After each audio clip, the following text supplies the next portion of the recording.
Previously on Rome, rise and fall of an empire. Ethnic tensions continue to divide the already ravaged empire as the barbarian-born General Ricimer claws his way to the throne. Hungry for power, he kills anyone who stands in his way, including his closest friends. Now, Roman control of the empire's once great western provinces is swept away by a storm of barbarian warlords and kings. Out of the chaos, one Roman leader rises up, determined to restore Rome to its glory days. But in his path stands a fierce barbarian warrior prince. For the empire, the clash of their swords is the beginning of the end.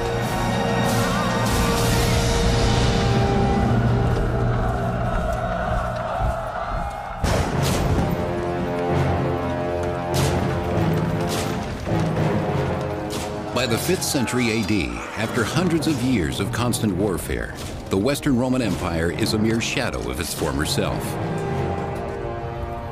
The empire was into full-blown crisis. There was increasing pressure from barbarians outside the empire who wanted to come into the empire. And above all, there was the tremendous financial pressure. The empire wasn't generating the revenues that allowed it to keep its military force strong and its infrastructure repaired.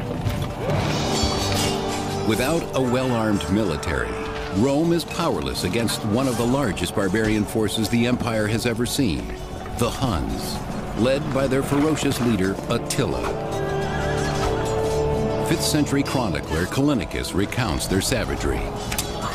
The barbarian Huns became so great that more than 100 cities were captured, and there were so many murders and bloodlettings that the dead could not be counted. The Huns, a nomadic tribe from the east, lay waste to what little is left of the empire. The fact is that there is no state in the West. The West has dissolved. The West has fallen apart. There are so many different entities, so many different armies, so many different powers that are vying for control, that there's no control. Though the eastern capital of Constantinople is able to survive the Hunnic invasions, the weaker Western Empire feels the brunt of their expansion and is forced to cede the Roman region of Pannonia to Attila the Hun.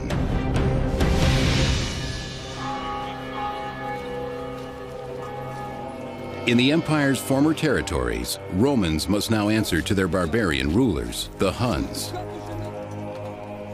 Romans and barbarians can identify each other by the way they speak, by the way they dress, by the way they smell, by the way they wear their hair. Even though by this time Romans and barbarians are really used to each other, I think it's fair to say that ethnic tensions have never gone away. But one Roman moves through the troubled society with ease and finds opportunity in Attila's new regime. His name is Flavius Orestes. Orestes was a Roman who'd grown up in territory dominated by the Huns, but he got a high position at the court of Attila. The empire may be falling down around him, but it's his Roman heritage that makes Orestes and the other Pannonians valuable to Attila. They're Roman because they talk like Romans, they walk like Romans, and there is still the cultural, the social, everything that makes up what a person is and does is still Roman, and that goes on for centuries. Able to read and write, the cultured Orestes stands out among Attila's many barbarian allies. Orestes is soon made secretary in the ruler's court. Orestes got to see how Attila had a real political vision, trying to merge the Huns with the Romans through marriage and political alliance to come up with a new empire there in the north.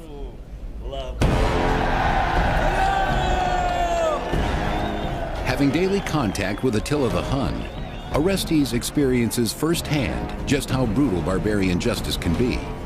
His Roman sensibilities are easily offended.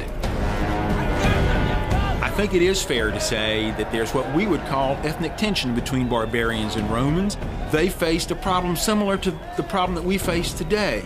These different peoples from different cultures need to work together. In important ways, they want to become like each other, but there's tension between them. Though Orestes is repulsed by the barbarians' blood sacrifice of their enemies, in Attila's power, Orestes finds the ambition for something more. Orestes, when he served in the court of Attila, was able to see how this leader was organizing a nation out of nothing. And I think Orestes, above all, would have learned that there was a real possibility of seeing a new kind of Roman world. One led by a king that melded barbarian and Roman strengths to restore the glory of Rome the way it had been at the time of the founders, the kings. Orestes may be ruled by barbarians, but he will always be Roman, and always think of himself and his people as superior. He longs to return the once great empire to its Roman roots. In 453 AD, Attila's reign comes to an unexpected end on his wedding night, soon bringing about the collapse of the mighty Huns and their barbarian allies. His bride finds him dead of a broken blood vessel, and terrified of being accused of killing him, spends the entire night next to the corpse. 6th century historian Jordanes. He fell, not by wound or by foe nor by treachery, but happy in his joy and without pain.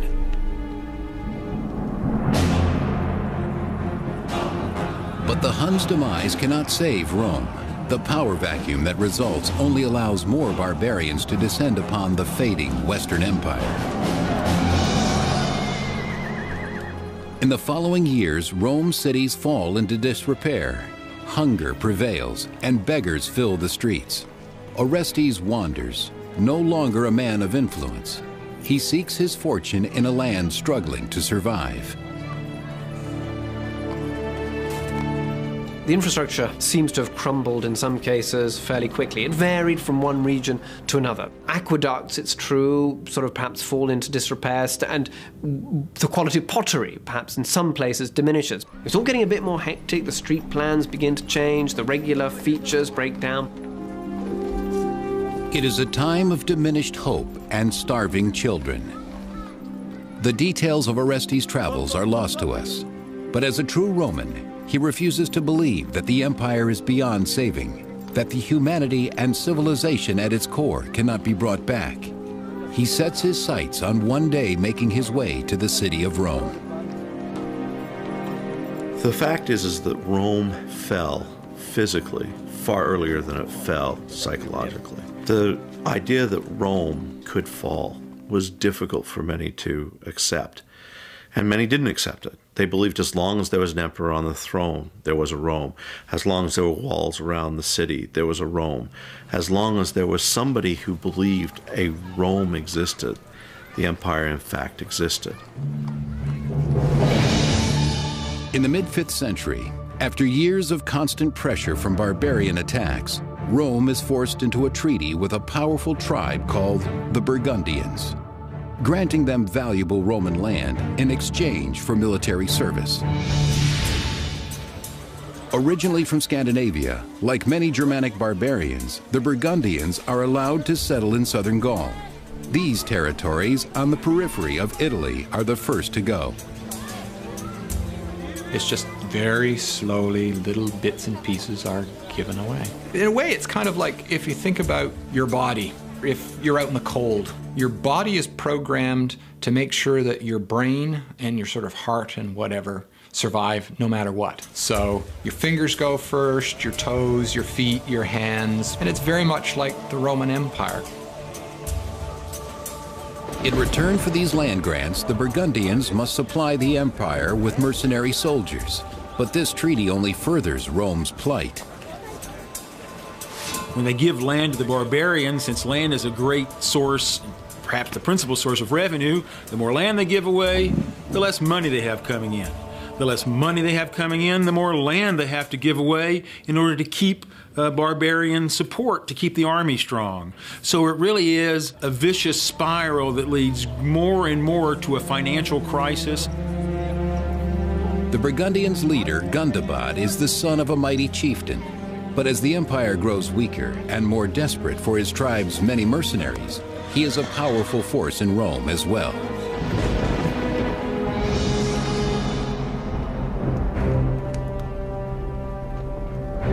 In the empire's capital, Gundobad is made the master of soldiers, but he controls more than the army. He also chooses Rome's emperor, Glycerius. It's a choice made by Gundobad because Gundobad thought that he was a loyal figure. But it's clear that Glycerius must rule at the pleasure of Gundobad, and he must rely upon the support of Gundobad to do this effectively. The emperor's great throne room is filled with more barbarians than Romans. The Western Roman army at this point is overwhelmingly barbarian, if not entirely. It seems likely that there were still native Roman forces in there. But when we do hear of this army, it's an army that contains Turks and Germans and a range of other non-Romans. In charge of Glycerius's barbarian mercenaries is a barbarian warrior named Odovaker. Odovaker found a position in the imperial guard, close to the center of power, surely because he had a demonstrated military competence and real leadership ability.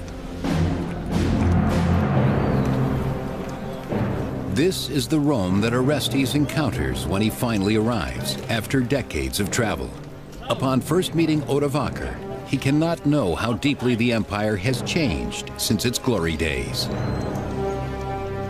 The power of the Western Empire is certainly gone in the 470s, but I think it's probably not clear to everybody that this is a doomed enterprise. It does seem potentially to be just a momentary weakness, and had the course of things gone differently, perhaps it could have recovered. Orestes' diplomatic experience earns him a high position in the imperial army, but he is surprised to find Odovaker, a lowly barbarian, holding equal standing. They obviously were both highly ambitious. They had survived really tough circumstances. Orestes had succeeded at the court of the bloodthirsty Attila the Hun. Odovaker had been a military commander and had brought himself literally later from rags to riches at Rome. I think their ambitions as well as their special competences would have put them on the track to compete with each other. Both had their own visions of empire, one Roman and one barbarian. In the past, Rome had integrated its barbarian mercenaries in the army to ensure that they never gained too much power. But what happens in the 5th century is that they stay as Germanic groups. They get to keep their own clothing, their own food, their own culture, their own administrative structure, their political structure, their military structure, and it's bizarre, but they aren't Romanized. And now, Gundobad's warriors hold the same rank as their Roman peers and Emperor Glycerius's Roman army. The army at Glycerius's disposal, or rather, basically that Gundobad has at his disposal, will be a mixed formation, no doubt comprising some Burgundians, but many other various groups as well, that together form, as it were, the army in Italy. In the case of the Roman army, there seems to have definitely been tensions at times between barbarians who were serving and Romans who were serving, Romans who felt that because it was the Roman army that their leadership capabilities should be recognized, whereas barbarians should be disqualified because they were barbarians. The once unified power of the Roman military is lost as violence explodes within its ranks, dividing the army against itself. General Orestes, once so skilled at diplomacy, soon finds that even he is powerless against it.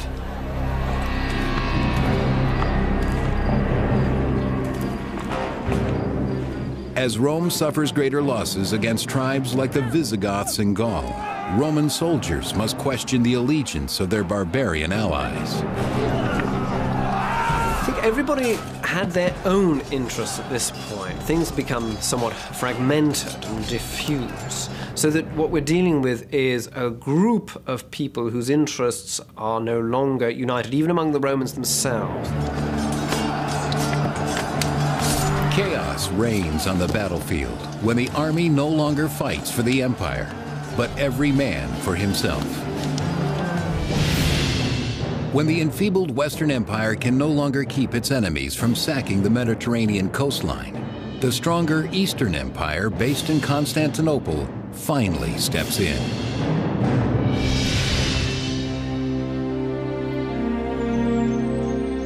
In the imperial palace, the aging Eastern Emperor Leo enjoys the security of his heavily fortified capital. The reality of the Roman Empire in the mid-5th century was that there was a distinct East and West.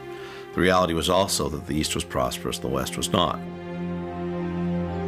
Blaming Glycerius for Rome's failures, Leo hopes to extend his own reach by appointing a new Western emperor, Julius Nepos. The thinking about why Nepos was chosen to go to the west revolves around the position that Nepos had at court. He was a very well-placed person, related by marriage to the Emperor Leo. He was a figure who was suitable for leading an invasion to Italy.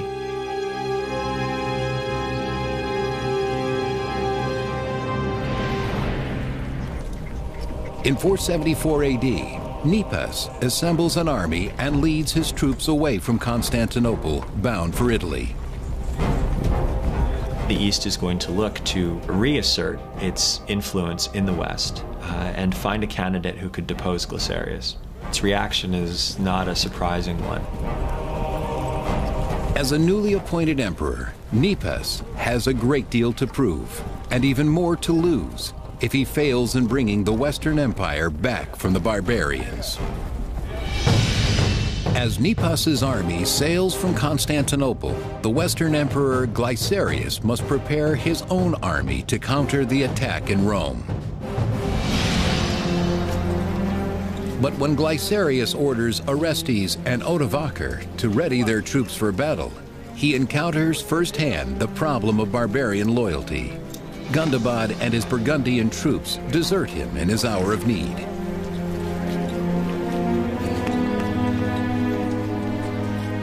What happens is that Gundobad abandons his position to go back and become king of the Burgundians, which is clearly a lot more fun than being the generalissimo of Glycerius. The army, because it's not a Roman army in terms of its native background, has a different agenda and a different set of desires than perhaps a citizen militia would. Without his Burgundian support, even the armies of Odovaker and Orestes cannot save Glycerius from the invading forces of Nepos.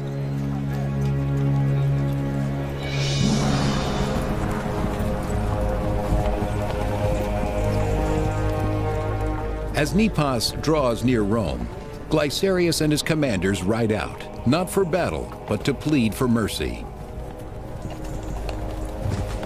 And so Glycerius found himself in a situation where he really couldn't expect military support either from hired barbarians or from his local troops. So when the Eastern Empire sent Nepos to take over, Glycerius made the only rational decision. He surrendered without a fight. Nepos, having come to Italy to violently unseat Glycerius, now spares the emperor's life. Nepos wanted the appearance of legitimacy, that he would become emperor with the backing of the Eastern Emperor and the approval and agreement of the Western Emperor, who would step down because he recognized that Nepos was the better man for the job. He orders Glycerius be made a bishop and sends him into exile far from Rome. In June 474 AD, when Nepos is crowned Western Emperor, he is lauded by Orestes and Odovaker. Being equally ambitious, both men transfer their loyalty to their new leader immediately. Orestes, being Roman, also has an idea that there is still a Rome, and he can still protect Rome. In the case of Odovacar, there seems to be a recognition that there is no more Rome. And so how it plays out is you've got two very capable men at the very moment in time when a decision is made whether Rome will cease to exist. Nepos promotes the Roman Orestes and the barbarian Odovacar to the highest posts in his court, giving them unmatched power in Rome. Elevating Orestes and Odovacar at the same time, giving them kind of equal power, at least equal recognition. He's kind of prepared his own demise. In both of these characters, he's elevated individuals who are of strong will and of great capabilities. But the court politics in Rome are quickly overshadowed by relentless Visigoth invasions against the last remaining Western Roman territory of Gaul.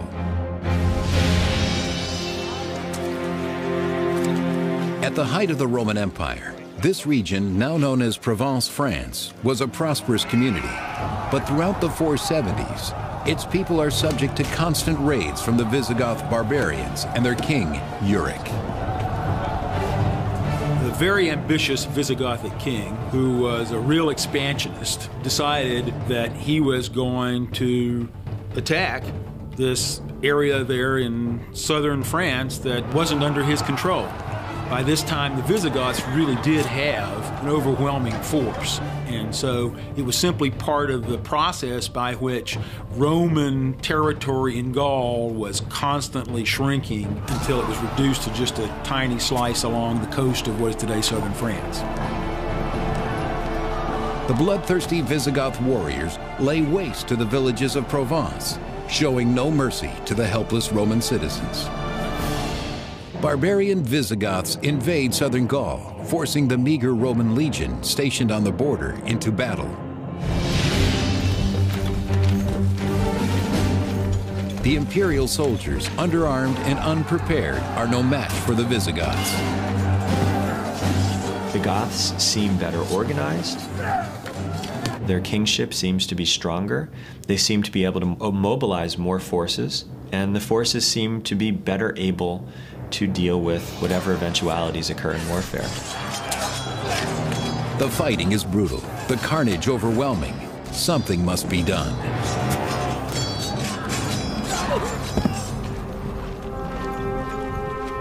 Though the Roman commander Orestes is inexperienced in battle, Emperor Nepos sends him from Rome to Gaul with orders to drive the barbarians out.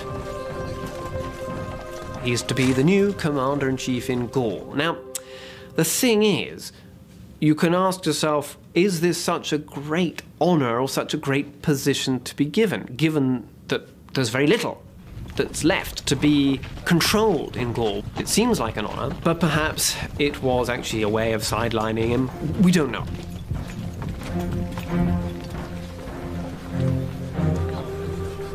But in his camp on the Italian border, the former diplomat Orestes tries his hand at military strategy, hoping to sideline Odovacar and the new emperor Nepos instead. He offers a deal to his mostly barbarian soldiers. If they march with him against Emperor Nepos, he will grant them valuable land in Italy. We know that Orestes turned against Nepos, that instead of following the emperor's instructions, he decided to try to seize power for himself. Why did Orestes turn against Nepos? I think Orestes had a vision of restoring Rome. Abandoning Gaul to the Visigoths, Orestes leads his army from their camp in northern Italy back towards Rome.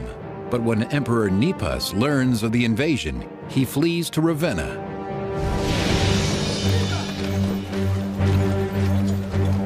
In August of 475 AD, Orestes marches into Ravenna and orders his troops to scour the city in search of the emperor. The barbarian soldiers go on a rampage, terrorizing the citizens and destroying property. I can only imagine that Orestes either thought that Nepos was selling out the Roman Empire to the barbarians, or that Orestes simply had this overwhelming ambition to capture the Roman Empire's leadership for himself. But even under the threat of death, no one reveals the emperor's hiding place. Emperor Nepos is forced to secretly escape the city, according to 6th century historian Jordanes. Nepos fled to Dalmatia, and, deprived of his power, he languished there as a private citizen, in the same city where the exiled Emperor Glycerius recently became bishop. Soon, Nepos is on his way out. He's exiled and will continue to be exiled, calling himself emperor until 480. And in fact, some historians give him sympathy as the last Roman emperor, but he's long since ceased to exist as an emperor. With Nepos gone and the barbarian soldiers under his thumb, Orestes believes he can restore order to an empire engulfed in anarchy.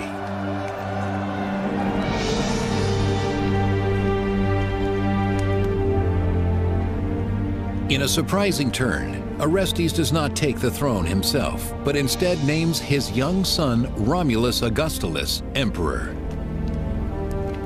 Orestes decided that he, with his childhood having grown up among barbarians and his service at the Hunnic court, that maybe the Italian elite wouldn't want him, Orestes, as the emperor, but they would accept this pure Italian Romulus as their leader because it would appeal to their sense of tradition, no matter how empty in terms of power that feeling was now.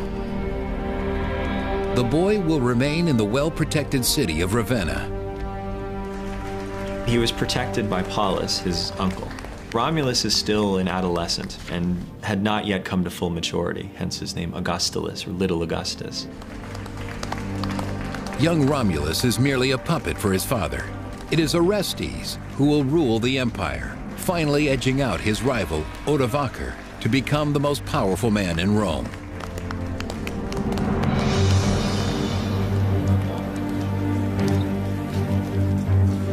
Swollen with pride, Orestes ignores his debt to the barbarian soldiers. But after holding up their end of the deal, helping Orestes unseat Nepos, they demand their payment of land. These guys want to get settled on Italy, on Italian territory, on the land of Italian senators. And Orestes is enough of a Roman to know that this isn't going to fly. And so he says no.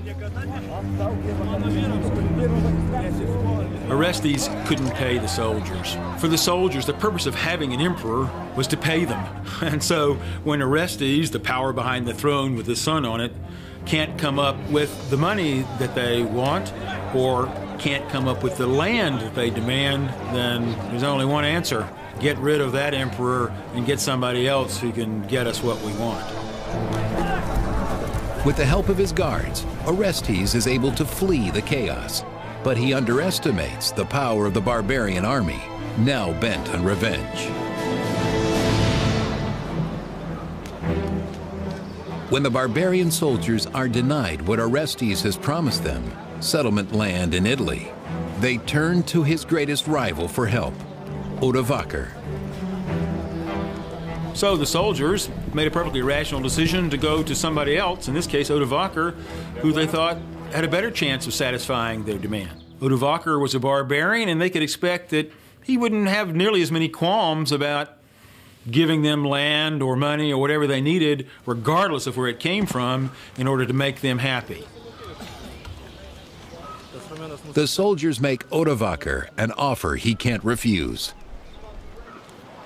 So they turn to him and they say, well, if you can get us this land, we'll make you king. How does that sound? Oh, that sounds all right. So off they go, and he seems to be the leader of the sort of ragtag bag of Germanic peoples in this supposedly Roman army. Together they set out to bring down all Roman power in the empire. Odovaker will now taste the revenge he seeks against Orestes, who dared to usurp his power in Rome.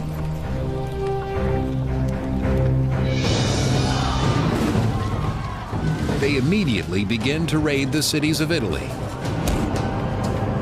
The narration that we have of this talks about days and days of plundering, the wealthy being stripped of all of their money. After risking their lives for the sake of an empire they can't even call their own, the barbarian soldiers feel the time has come for Rome to pay in blood what they cannot pay in money and land. Pretend you're a soldier for them. Pretend that you have to live on the meager wages that you've got, and now you miss a payday.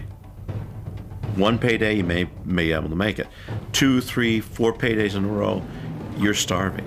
Are you going to have much allegiance to the army that has left you starved? Now answering to no one, Odovaker relishes the opportunity to finally assert his dominance over Italy and Orestes. What we're talking about in 476 is not a war per se. There's no great battles, there's no sieges. You've got starving soldiers seeking to survive. And in order to survive, they will do whatever it takes to do so. Because they are trained to fight, they will put down anyone who encounters them. And riots and rampages and sackings and rapings take place. With Odovaker closing in, Orestes leaves his son, the young emperor Romulus, in Ravenna under the care of the boy's uncle Paulus, while Orestes escapes to Ticinium in northern Italy. Orestes is forced to seek refuge from Odoacer and his troops in Ticinium, which is modern Pavia. We're told by a text that the bishop of Pavia gives Orestes sanctuary in the city. But even the house of God cannot protect him from the barbarian forces. Orestes is forced to flee as Odovaker and his men ravage the church, desperate to root him out. The bishop had his collection of alms stolen. All of the money he'd collected to help the poor was stolen by Odoacer's forces. They also burned buildings, including the church. As the church goes up in flames, so do Orestes' visions of the empire's rebirth. Odovaker does not care about the perpetuation of Rome. In fact, it's a realization to him very early on that Rome no longer exists. But what role does he play? What power can he hold?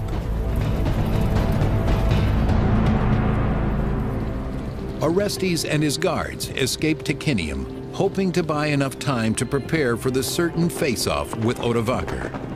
Once they were peers in the emperor's court, now they are locked in a struggle for their very survival.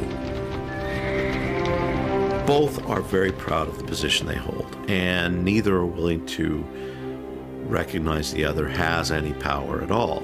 Now, in that case, of course, a clash is imminent. Orestes and his army get as far as Placentia, modern-day Piacenza, Italy, before they are finally confronted by Odovaker on the battlefield.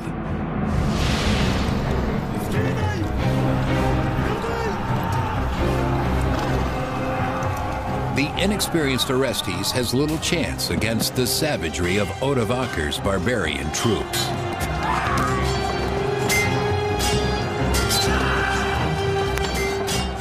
It would have been loud, chaotic, bloody, violent, dusty, which is why morale, even more than training, when push came to shove, was at the heart of who was going to win and who was going to lose. There are dead bodies to climb over. There are injured men yelling.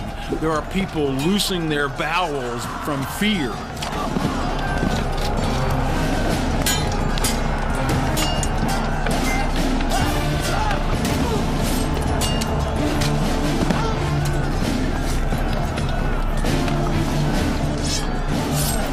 There was something still symbolic about the empire, as if the last few gasps of imperial power could be hung on to by someone who felt that the empire could be restored by them. They thought the empire was still existent, or that they could save the empire. We know as historians now that they cannot. No matter how foolish, Orestes refuses to admit defeat. Now fighting on a battlefield near Placentia, Italy, the two adversaries vie for supremacy, just as they once did in the emperor's throne room in Rome. Odovacar and Orestes are the two most important individuals in the West. On their shoulders lie the future of Rome, and one has to agree with the other. There has to be some compromise made. If not, there will be violence, and that's in fact what happens. It's a brutal fight to the death, and in the battle's end, just as in the empires, the Roman finally succumbs to the mightier barbarian.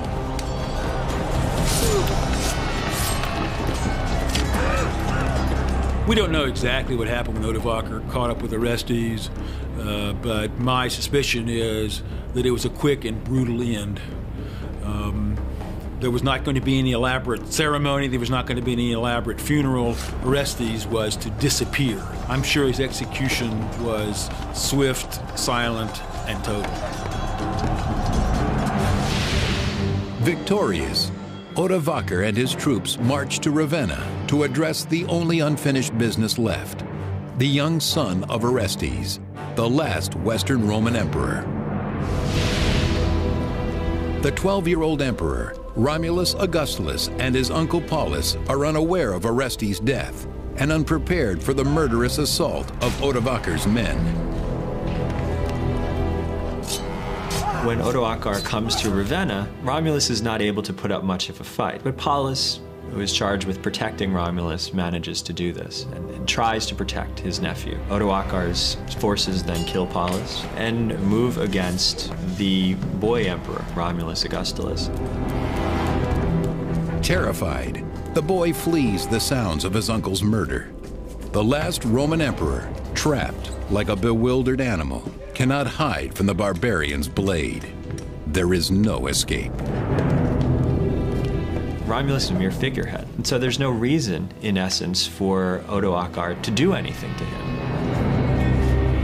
But the ruthless warrior makes a surprising choice. He spares the boy's life, sending him into exile. By saving his life, Odovacar can show his clemency and can show to the Romans that he can behave in the way that a just sovereign ought to behave. In the summer of 476 AD, Odovacar becomes Italy's first barbarian ruler. Odovacar is now king. Now, he's not king of Italy, he's not king of the Roman Empire, he's just king of these guys. This little motley band, whatever it was, making up the Roman army at this point. Odovacar is king, not emperor, because the Roman Empire is officially dead, just over 500 years after its birth in 27 BC. It really is the end of a Roman emperor in the West. Now there's going to be a king in the West. There's still a Roman emperor in the East, but the East has no effective control over the West. In a real political sense, things have changed fundamentally. News of Rome's fall travels quickly to the new Eastern Emperor Zeno in Constantinople. The messengers arrive bearing the news the Eastern Empire has dreaded for years. They carry the last vestige of the boy emperor's imperial office. The last thing that Odovacar has Romulus Augustulus do before he formally steps down from the Roman throne is send an envoy on behalf of the Senate and the emperor, conveying the ornaments of imperial authority to Constantinople with the word that no emperor is needed in the West. With a barbarian king lording over Italy, the remaining symbols of Roman power are no longer needed. We know that Odovacar very publicly proclaimed he was not going to wear the purple robes and the golden crown that signified a Roman emperor at the time. He was going to leave those aside. Odovacar was something new. He was a king in the West, not an emperor. The robes and the crowns and the jewels of emperorship now belonged to the Eastern emperor. But in his hands, they no longer signify power and prestige, only failure and loss. Back in Italy, the families of the barbarian soldiers are now finally granted the land they fought for. The West now lies completely in their hands. It's clear Odoacer did uphold what he had agreed to his soldiers. He kept his promise, he gave them what was due to them, and was a man of his word to those supporting him. For the empire, invasions of women, children, and homesteads proved more powerful than those of warriors and siege machines. Rome became strong in the beginning because it took in outsiders. That is to say, it encouraged immigration. But in the end, when the barbarians came in numbers and wanted to be part of the Roman Empire, for complicated reasons, the Romans were unable to take them in the way that they had done before. This failure to make immigration a positive source of strength really was one of the principal reasons for the undoing of the Roman Empire.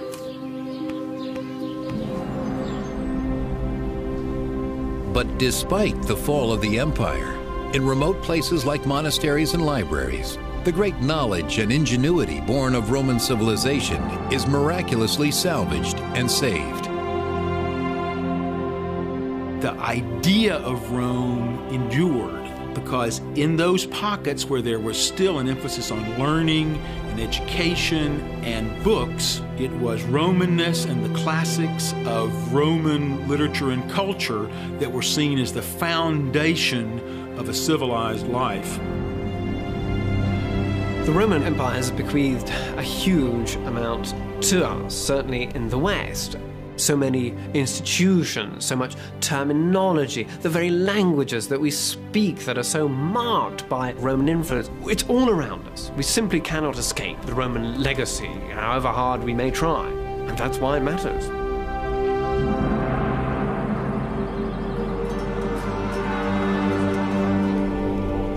From democracy to empire to its fall, Rome has inspired the Western world as we know it. Its civilization survived centuries of war, persecution, corruption, and plague, only to die quietly, slowly, at the hands of one barbarian soldier. There is a romanticism to caring about the fall of Rome, caring about the Roman Empire as a whole. I mean, it certainly was a very important part of the formation of the modern world. But let's face it, it has been around for 1,500 years. Why should we care any longer? And I think the answer is very simple on that. We should care because in Rome lay all of the wonderful aspects of humanity and all of the terrible aspects of humanity. And if we study those, we understand them. Perhaps we can repeat the good ones and not repeat the bad.